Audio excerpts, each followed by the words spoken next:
is going to help lead you.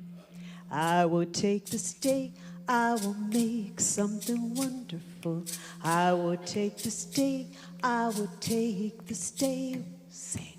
I will take this day, I will make something wonderful.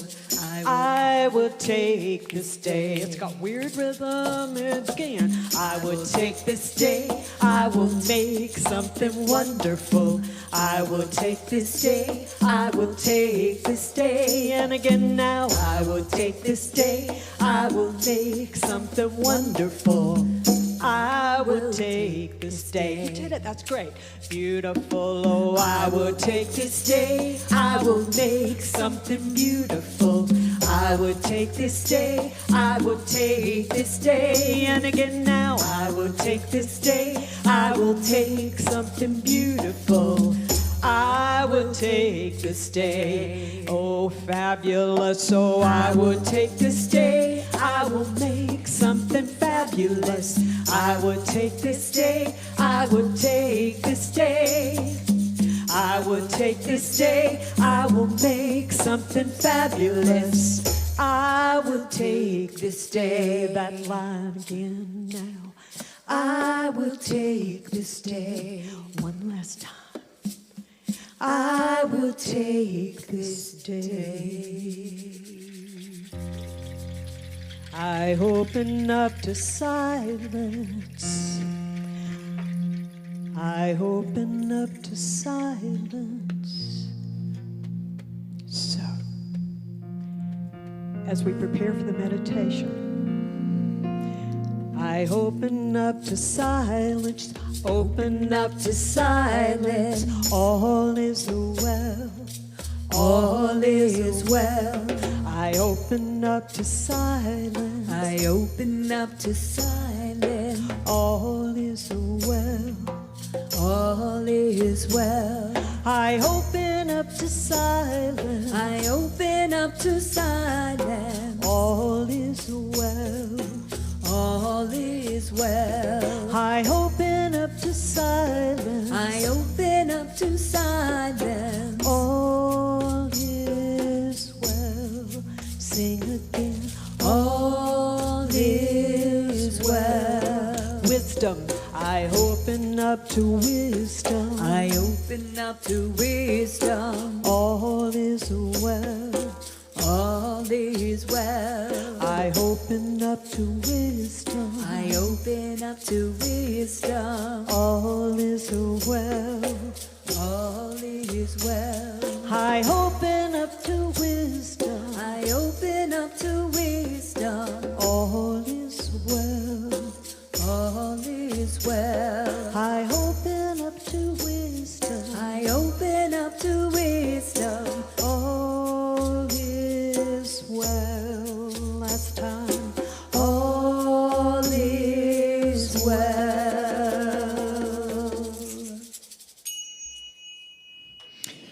That's Donna and Ashley. Good morning. I'm Reverend Laura Landris, and I'm going to lead you into a meditation.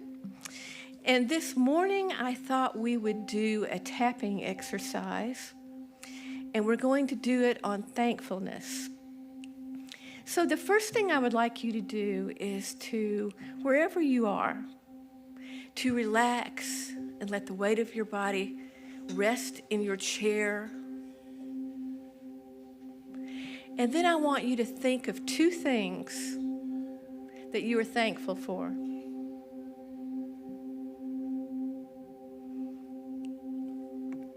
Okay, now I want you to take your hand and take the side of it like if you were doing a karate chop, and I want you to tap the flesh of each hand, and I want you to say, even though things aren't perfect, I choose to feel gratitude in my heart. Okay? Even though things aren't perfect, I choose to feel gratitude in my heart.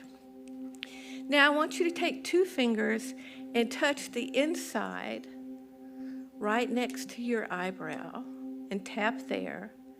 And I want you to say, I am grateful for this moment. I am grateful for this moment.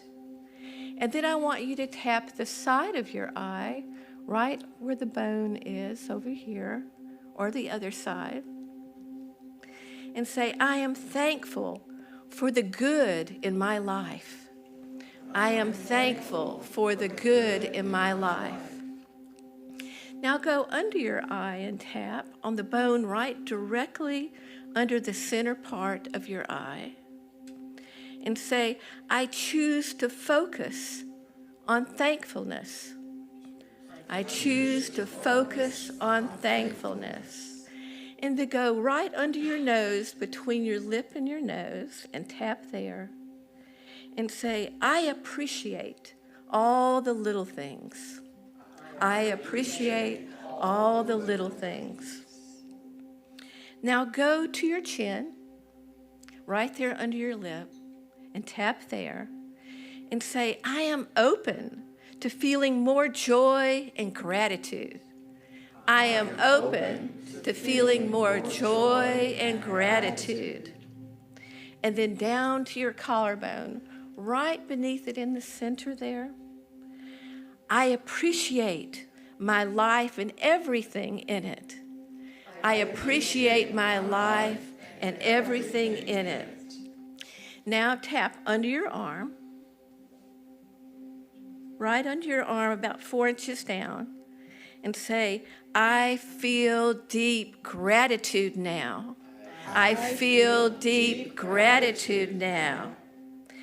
And then go up to the top of your head and tap there and say, I let thankfulness fill my entire body. I let thankfulness fill my entire body. Now I want you to take your hands out like this.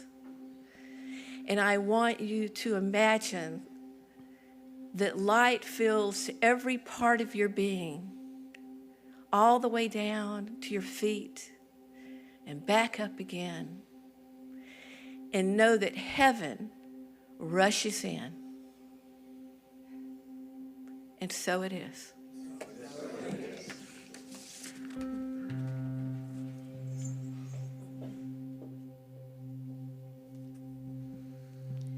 Thank you all so much for singing the opening ones. We've got another one to do together. I am one with the Spirit of love. I am one with the Spirit of love. I am one with Spirit of love. I open my heart, I open my eyes. I open my heart, I open my eyes. I let love be my guide. I let love be my And again, guide. I am one with the Spirit of love. I am one with the Spirit of love. I am one with the Spirit of love. I am one with the Spirit of love. I open my heart, I open my eyes. I open my heart, I open my eyes. I let love be my guide. I let love be my And joy, guide. I am one with the Spirit of joy. I am one with the Spirit of joy. I am one with the Spirit of joy. I am one with the Spirit of joy. I open my heart, I open my eyes. I open my heart, I open my eyes. I let joy be my guide. I let joy be my guide. I let joy be my guide. I let joy be my guide. I let love be my guide. I let love be my guide. I let love be my guide. Thank you. Wonderful job. Thank you, Ashley. Thank you, Jimmy. Thank you, Larry. Is Jimmy not one of the most amazing percussionists? We are so blessed. The only reason I want to do this today was because I love hearing him play. Thank you all so much.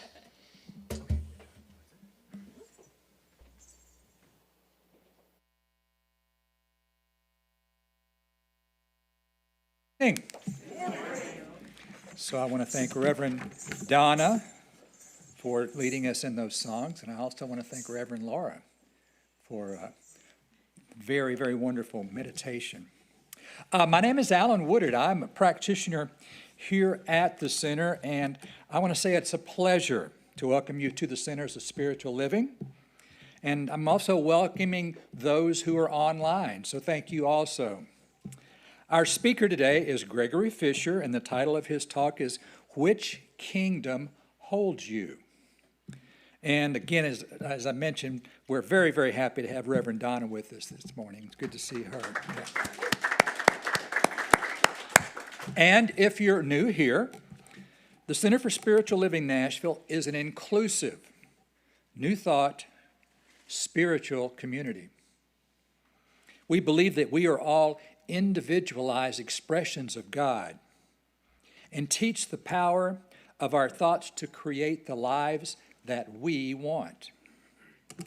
We are a spiritual gathering place whose vision is to open hearts, inspire dreams, and transform lives.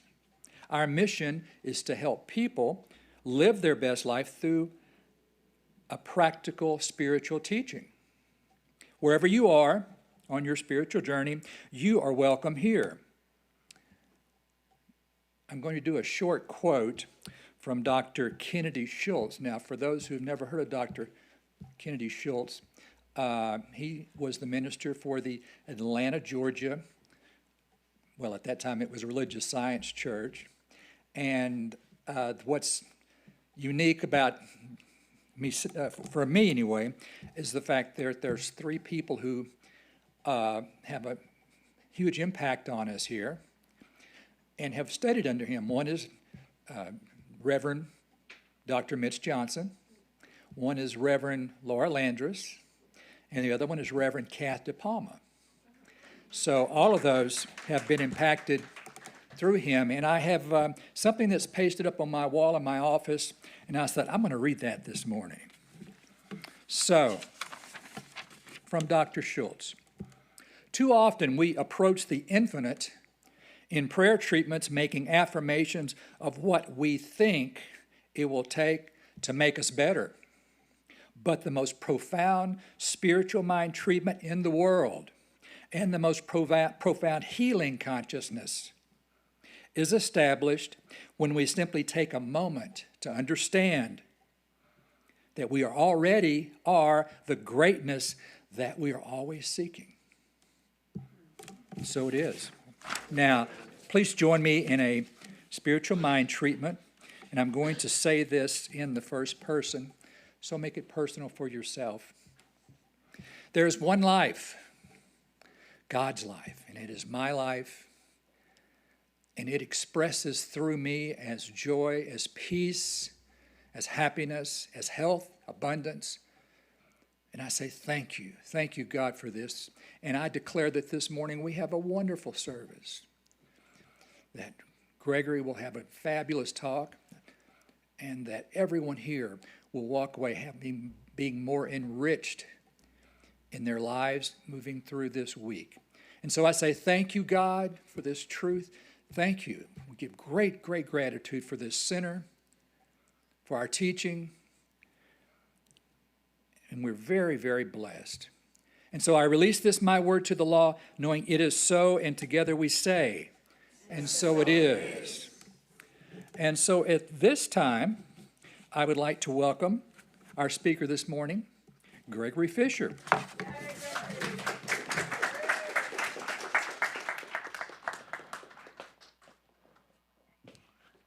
It appears we have an abundance of reverends this morning. I'm not sure if that's good or bad, frankly. Hi. This is interesting. I was going to tell a story about, y'all, anyone know who Patti LuPone is? Huge Broadway diva. And she always tells a story about that she was in a play, a musical that was doing so poorly that it just needed to end. And they were in the Kennedy Center in Washington, D.C., and she said literally there were 20 people in the audience, and that's if you've ever been there, it's a massive auditorium. There were 20 people, and there were more people in the cast than there were in the audience. And she said, even though there were only 20 people, they had all bought tickets all over the auditorium. So here you are, 20 people, trying to perform to this entire audience. So she said at one point, she just walked to the front of the stage and said, could you all come down here and get in 2 rows? Because this is like crazy. So as I look out here, I'm like, I kind of want to say, could we all just bunch up over here? But I'm not going to. Anyway, I don't know why I told this story, except it's funny. Kennedy Schultz. Wow. What a profound person. And I think many of us here were able to meet Kennedy and to sit under his teaching some, because Mitch kept bringing him here, because he had been Mitch's instructor, the person that Mitch learned Science of Mind from. And I quote him a lot, actually, because it's often that I have to look at clients and say, no one will ever love you the way you think you should be loved, which was a famous talk that he gave. It's actually, I have it in a pamphlet for him too, but no one will ever love you the way you think you should be loved, because only one person can do that, and that is you, right? We all get that here, but we tend to look outside of ourselves always for the love that we're seeking, simply because we've lost touch with the love that we are meant to have for ourselves. And what I'm going to talk about a little bit today, that is kind of a part of what I'm going to talk about. A few weeks ago, I was doom scrolling.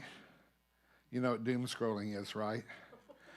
Oh, doom scrolling, that's what the kids call it. See, so doom scrolling, that's where you have your phone and you're just doing this. And whatever comes up next, you might click on it and watch it, and then you go on to that. Doom scrolling, this idea that it's not about anything in particular. You're not even looking for anything in particular. You just are sort of at the mercy of whatever comes up. And as you all know, sometimes what comes up is just not necessarily helpful or good for us. But this one was good. So it was a fellow, and he was talking about Jesus. And he was talking about the message of Jesus and the message that Jesus was teaching, and how it was different from the message that people were receiving in the day that he was there, right? And he said, Jesus repeatedly says, the kingdom of heaven is within you. And people were going, except the Pharisees, who were saying, Yeah, the Pharisees were saying, oh, no. No, you see, the kingdom of heaven is out there somewhere. And the way you get to the kingdom of heaven out there somewhere is by keeping the laws and the rules that were established throughout the Old Testament, and that we are the keepers of those rules, and we are the keepers of that way to the kingdom of heaven, right? So you've got an entire nation, an entire culture, an entire religion that is being held captive by the rules, by the things we think we should do, the things we're being told by the leaders that we must follow if we're going to get to a place called the kingdom of heaven. And Jesus was saying, see, it's simply backwards. See, the kingdom of heaven is in you. Now, we also, they were teaching, and I'm going to bring this back around to now, but they were also teaching that the kingdom of heaven was later. The kingdom of heaven is later. It's someplace we're trying to get to later. Jesus is saying the kingdom of heaven is in you now. Now. And they're all going, I don't even know what that means. Right?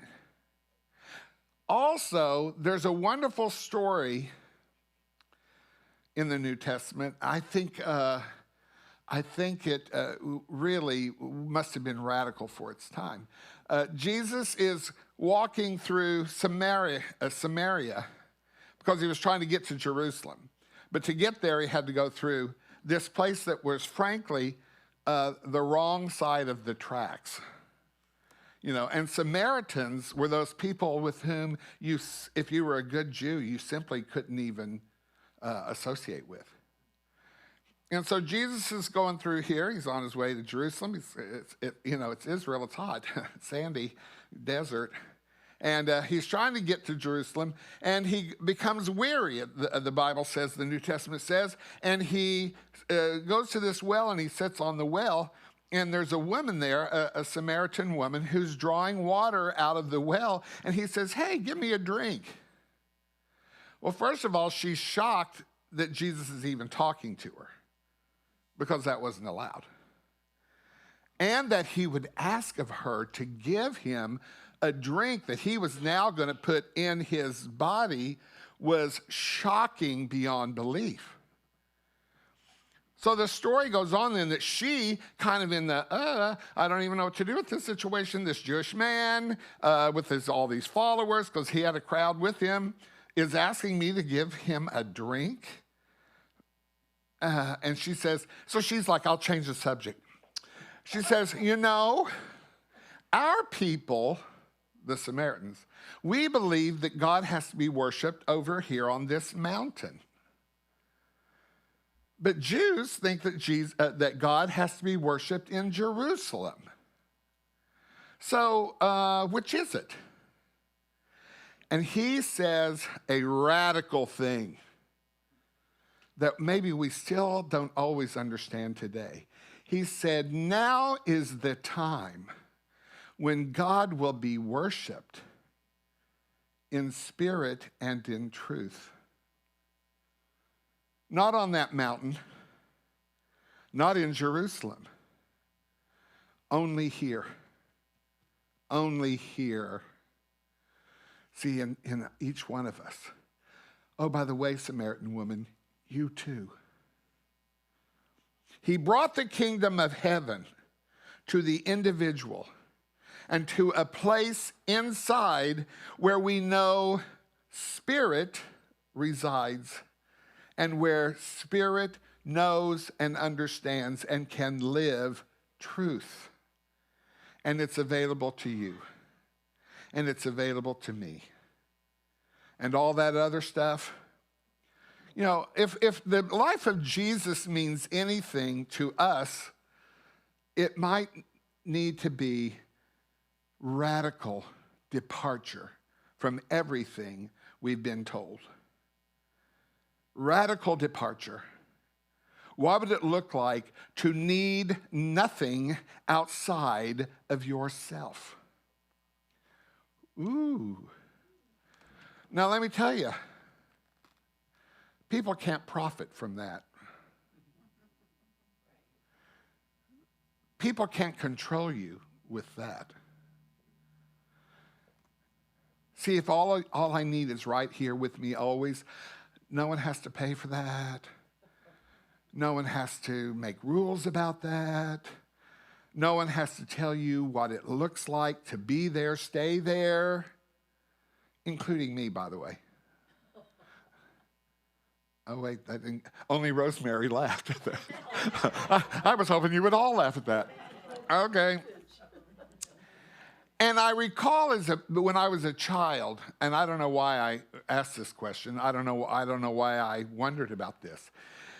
But, you know, they kept saying, no, you know, we're trying to get this thing right so that when we die, we'll go to heaven and you know, heaven, and they describe heaven, city of gold, you know, the ocean, the River Jordan, you have to cross to get there. Then there's this tideless sea, and there's no sun, there's no moon because God is the light. So you get this big description of heaven, and it sounds pretty good. And we're trying to be good and do all the right things so that when we die, we'll go there. But I, as this weird kid, kept going, where is that place? I mean, like they talk about it like it's a physical place. It's described as a physical place. Now, the good news about us, we might have a little edge here because we talk about that we interpret the Bible metaphorically. So we understand that that was a metaphor. But even from that place, we might be looking for a heaven or a way of being that is somewhere outside of us and outside of our ability to reach it at any given moment. Any given moment. That we give it our what? Awareness. See, there's a funny thing about living in this world. It distracts us. It pulls our awareness. And what you give your attention to is where your awareness is. So the question, my beloveds, is where's your interest? Where's your awareness? What do I know right now about my life and the lives of people around me that can bring me back to the kingdom of heaven within? What's holding my attention? What's holding my awareness? Now, here's the other interesting thing. If there is a kingdom of heaven, then we might have to also acknowledge that there could be something like the kingdom of hell. See, I study the Toltec. I study, and they talk about the kingdom of hell. They talk about the avenue of the dead.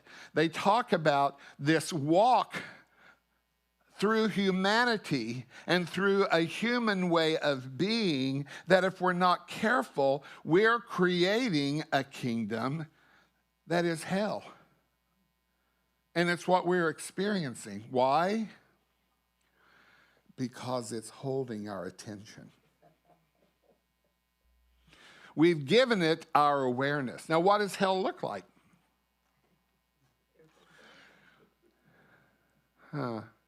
All those things I don't like, all those people I don't like, all those places I don't like, all of those things I don't like, right?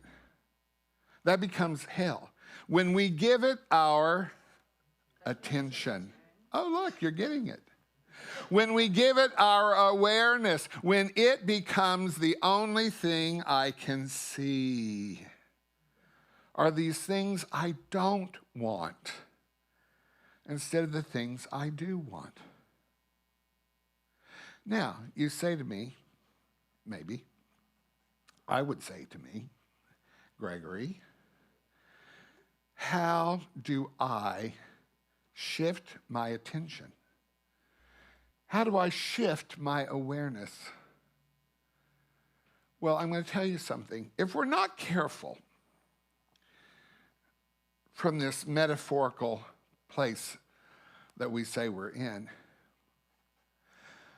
we start talking about this thing of getting our thoughts, our emotions, our actions in right alignment as if they are tasks to do. Oh, so Gregory, okay, so you're saying start thinking better. You know, whenever I catch myself and my attention on the wrong thing, I need to, what do I do? What do I do? How do I change my thoughts? How do I change my feelings? That would be trying to create the kingdom of heaven from out to in. Does that make sense? Yeah. The way this thing works is from in to out. If the kingdom of heaven is already in you when you give it your awareness, then the way to have the life that the kingdom of heaven within will give you is to go in. What does that mean? There, by the way, therein is the question. It's really the question of life. It is the question of our lives. Our lives. It's the question of our lives. How do I go in? Now, you know, I work in the mental health world. I work in the addiction world. I work for a treatment center, and I have a private practice. So here's the challenge of my life. First of all, the challenge of my life is to learn for myself how to go in. Then the challenge of my life is to say what I'm saying to you now and to all of my clients, and then they say, how? And I go, I don't know. I don't exactly know. But here's what I do know. Carl Jung, anyone know Carl Jung? Okay, good, some of you. So if you think that Sigmund Freud was the father of modern psychology, Carl Jung was the uncle of modern psychology. He was like the other guy. The difference and why Carl Jung might be someone we in this room would be more interested in is because he believed in what he called sacred psychology. He understood that psychology, just studying our thoughts and our psychological fractures, he understood that was not enough. Jung knew that wasn't enough. He said there is something in us sacred that must be integrated. Are you following me here? Yep. With our mental capacity. And he called it the God image. I like that a lot. The God image. And he said, herein lies the problem. Almost from the get-go of being born, the world outside says, here's where your attention should be. Here's where your focus should be. Here's where your mental activity should be, your thoughts, your feelings, even your actions. It should be around trying to please a God that is outside of yourself. Sound familiar? Remember all that religious trauma that brought you maybe here? Yeah.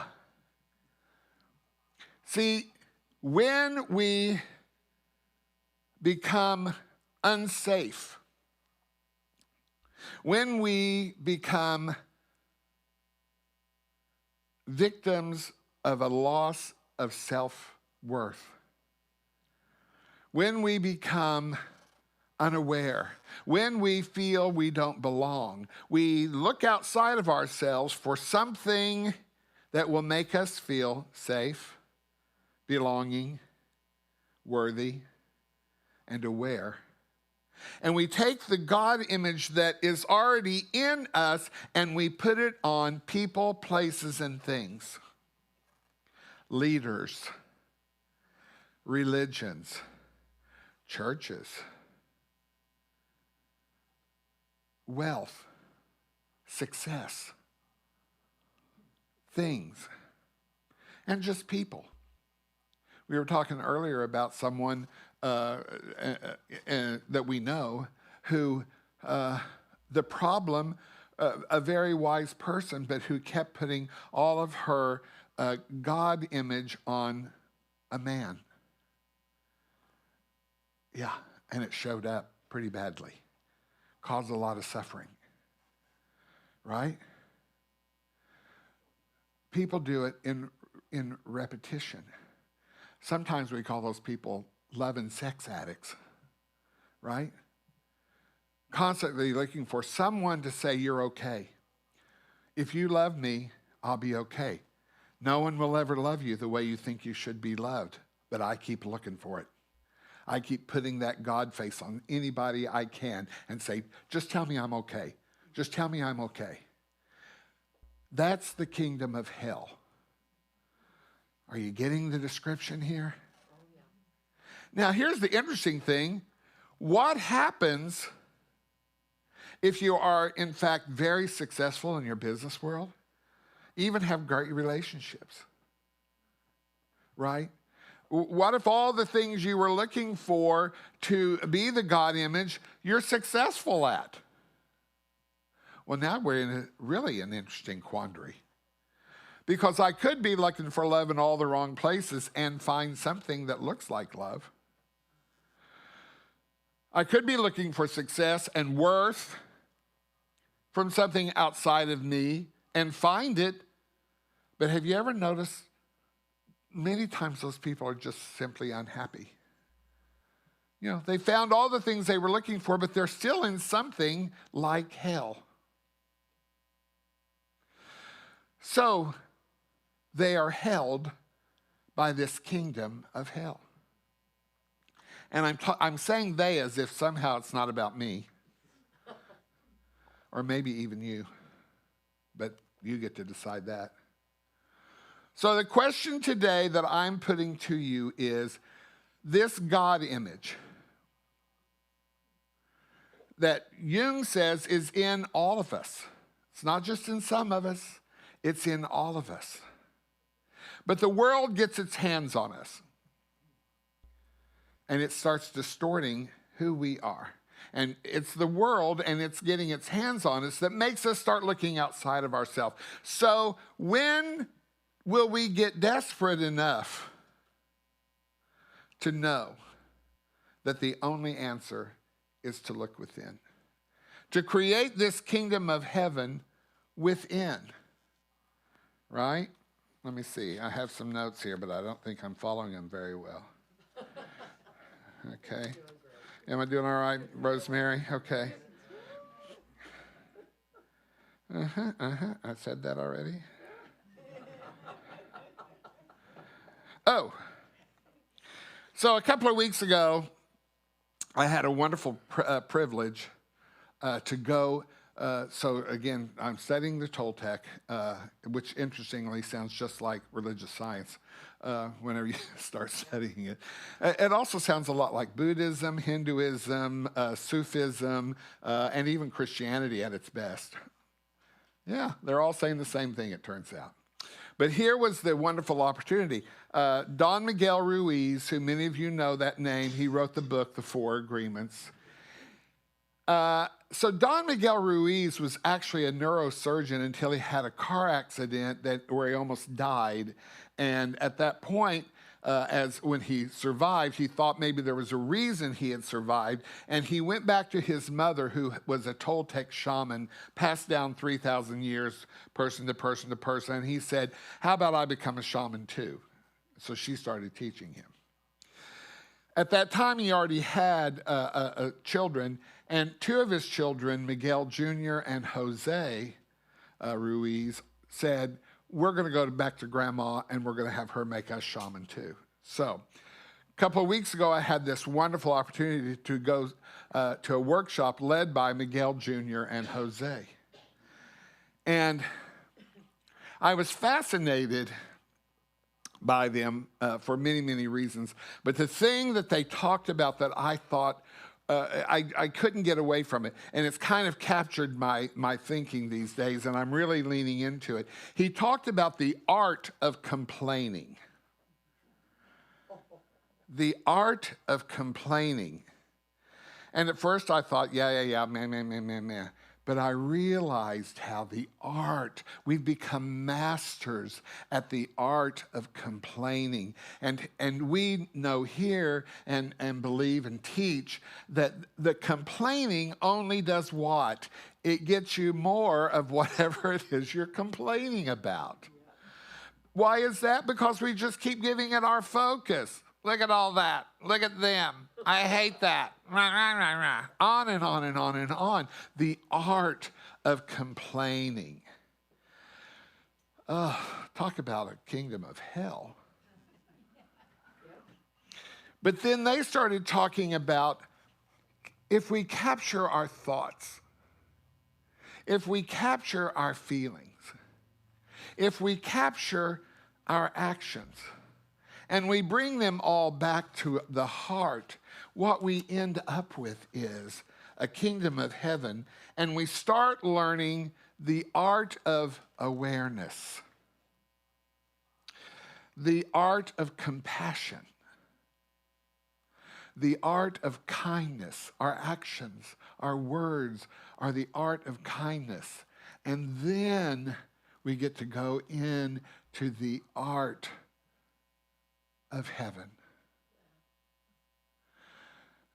Some of that I made up, but they made up part of that and brought it to me. I left there saying my mantra. I didn't wear a mala today. Do y'all know what malas are? I'm going to urge you to get one. Even if you don't have one, get one. They're easy to find. They're Buddhist prayer beads, and they have a home bead, and then there are 108 beads that come back around to the home bead. And a good practice that I teach all of my clients, I buy malas and oh, look, there you are with the mala. I give them to all my clients, and I teach them how to do this. You know, when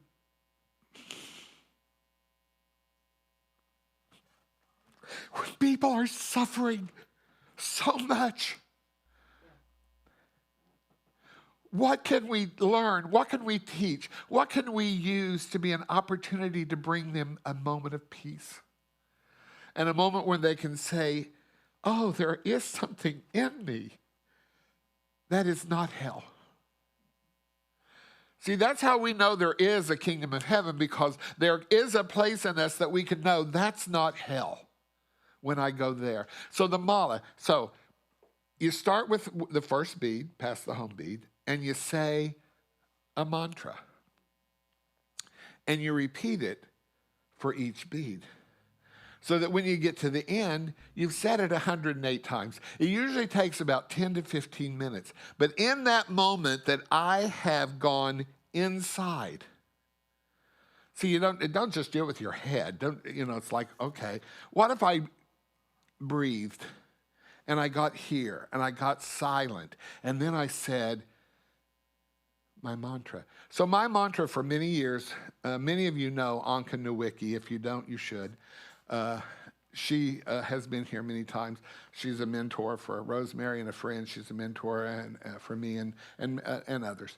But for years, the one that she gave me, because I needed it, was, may I release expectations and remain in peace. You see, it's our expectations. They're hell. Peace, heaven. You see the difference? May I release expectations, they're killing me, and remain in peace. That's, But after going to see the Ruiz boys, they walked into the room and the energy shifted to kindness that I'm not sure I've known for a long time. Kindness. The energy of kindness, the spirit of kindness walked in the room. It floored me. Maybe it was just for me. Maybe no one else felt it. I don't know. So here's my new mantra. May I release complaining and remain in kindness. Because they sound like the opposite to me. May I release complaining and remain in kindness. That feels like heaven. It's where I want to remain.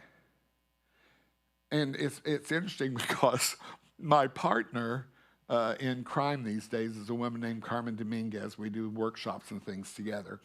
And the other day, and I told her this story. She didn't get to go with us. She wanted to go, but she couldn't go to this workshop. And but I told her about it. And on Friday, I'm not saying this egotistically, I promise. This isn't me being arrogant. But she came to me on Friday and she goes, you're kinder. Well, I hope so. Someone said to me one day, you know, you've changed a lot. And I'm like, oh, God, I hope so. I haven't done all this work to stay the same. I'm becoming kinder. Why am I becoming kinder? Because it's where I'm putting my attention. It's where I'm putting my awareness. So, beloved, I'm going to wrap this whole thing up. I feel like I've just kind of rambled along here. But here's what I want you to ask yourself today. What kingdom holds me today? Where do I want to reside? Which kingdom? And know this, no matter what might have led you to a life in the kingdom of hell, one thought can change it. You see, one intention, one moment of awareness is the next step there. Another mentor of mine, Jenny Gentry, says, I say this all the time. The clients will say, we're so sick of hearing him say it, we can barely stand it. Patience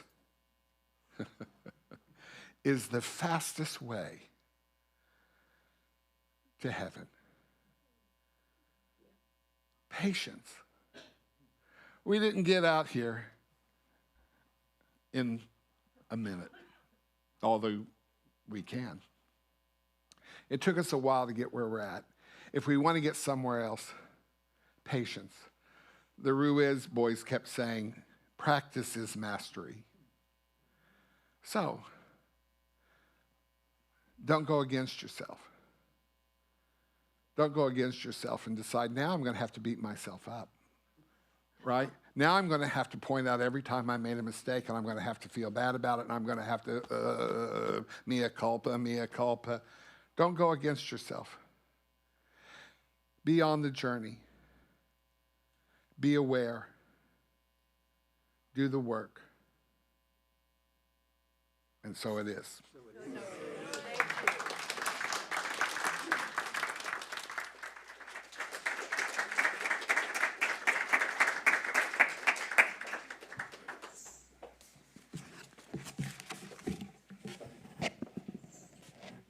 I remembered, Ray.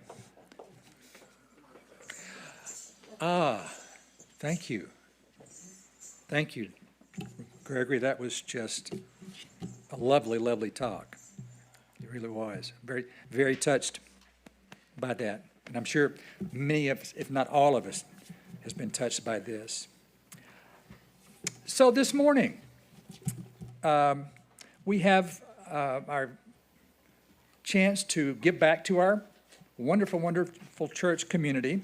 And the law of giving and receiving shows us that when we give, we receive even more.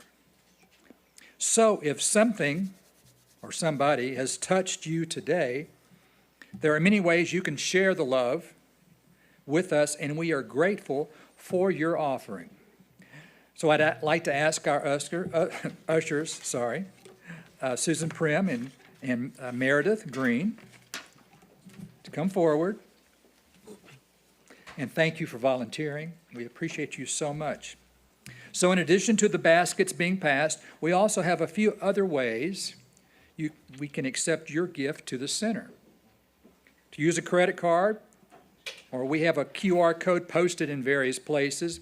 And if you're watching online, there is a link on your screen. And of course, you can visit our website. So say with me, divine love as me messes and multiplies all that I have, all that I give, and all that I receive, and so it is. Thank you for your loving gifts. In the spirit of gratitude and in the season of blessing, let's share in this musical prayer, remembering I am blessed.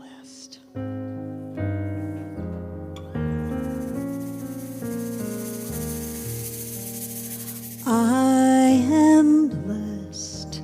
I am thankful. I am blessed. I I am thankful. Would you sing that with us? I am blessed. I am thankful. I am blessed. I am thankful. Here's the other part. I am blessed. I am thankful. I am blessed. I am thankful. Back to the beginning. I am blessed. I am thankful. I am blessed. I am thankful. I am blessed. I am blessed. I am thankful. I am blessed. I am thankful. I am blessed. I am thankful. I am blessed. I am thankful. I am thankful. I am thankful. Last time. I am thankful.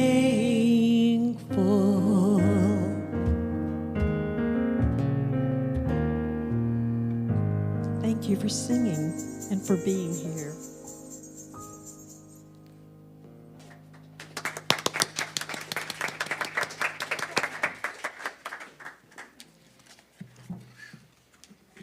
So I want to thank our speaker, Gregory Fisher, this morning. What a wonderful, wonderful talk. And our guest artist, the Reverend Donna Michael. I'm going to thank her again for her. Thank you, Alan. Thanks to everybody who came out and online. So I have a few short announcements. I hope they're short. We'll find out. Join Reverend Kat DePalma for conversation and coffee on Sunday, December the 7th at noon. We will discuss our new minister. And by the way, for those who haven't been staying in touch, we are bringing in, I think, 2 candidates. Is that right? In January. So continue your prayers, knowing that that person is here already. And we know this. So we will discuss with our new minister in the new year and whatever else is on your mind. Next weekend is the Prentice Family Christmas Show on Friday and Saturday evening. Saturday and Sunday. Yes, it's Saturday and Sunday. Thank you. Thank you for telling me that. Okay, Saturday and Sunday. This is a great way of getting into the spirit of the season with an evening of beautiful, beautiful music. Tickets are still available. Please check our newsletter for that. The new minister selection committee and board are moving forward with applicable interviews. And again, I've already mentioned that will take place next month, and there's still some follow-up work to do on that. So again, keep everyone in your prayers that's in part of that team. I've been on that team before, and it means everything that we're supported in every way in regards to this. For the month of November, we have been conducting our Committed Giving program, and it is now time for us all to look at the upcoming year and our financial commitment to CSLN. Your pledge not only helps the center plan our projects for next year, it helps you because we know when we activate the law of giving and receiving, we raise our vibration and open ourselves to receive. This is the last Sunday of our pledge program, so please see David Arnholter and Meredith Green after the service to complete your pledge. And for other things, you can also always go to our website to review information, newsletters, things of that nature. So, before we close our service, I'd like to welcome our visitors. Now, we won't make you stand up or anything like that, but if you would raise your hand if you're new here, please let us know. We'd love to get to know you better. Thank you. Thank you very much. And you invited, well, let's see, we're not going to have there's no food today, or there is? Okay. Got it. Okay. So there is a community room back there and for some light refreshments. And I want to thank Susan Prim for doing that. And she is just a fabulous, fabulous volunteer here to help us So, and if you're watching online, please subscribe and give us thumbs up. Now, I would like to ask our practitioners to stand.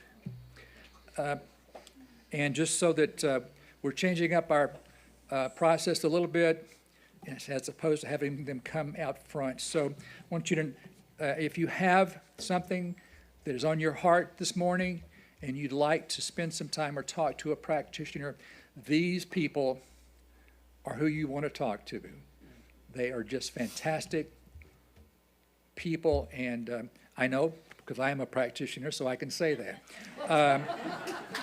So if there's anything going on in your life that you would like to have someone meet with you, please talk to these people after the service. Let's see. So I'm going to do a closing treatment. So if you will relax, take a deep breath with me. For divine abundance is forever manifesting in my affairs. I experience a deeper consciousness of peace and security, for I know that I am in the embrace of a warm, loving presence, forever seeking an outlet through me. And so it is. So let's put a little love in our hearts and stand for our closing song. All right, so let's stand. It's normally our closing song. Like I said, AJ, we don't need the lyrics. Since we have Donna today, Donna's going to lead us through one of hers. And I think you all know this. So we are one mind, we are one heart, one in love and light. Really easy.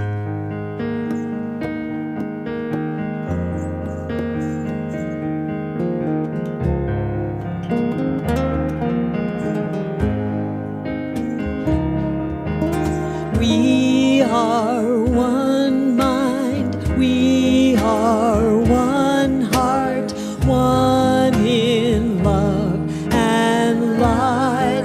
And again, we are one mind, we are one heart, one in love and light. We are one mind, we are one mind. One heart, one in love and light, one in love and light. We are one mind, we are one mind, we are one heart, one in love and light. We are one mind, we are one heart, one in love and light. Oh, well, we are one mind. We are one mind. We are one heart, one in love and light. We are one mind. We are one mind. We are one heart.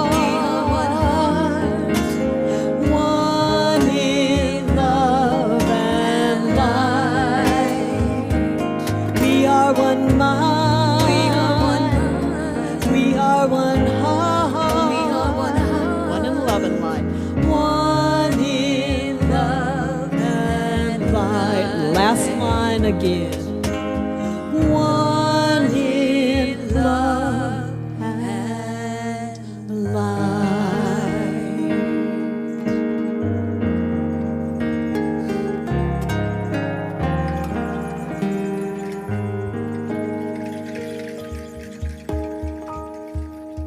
Thank you to everybody. Blessings.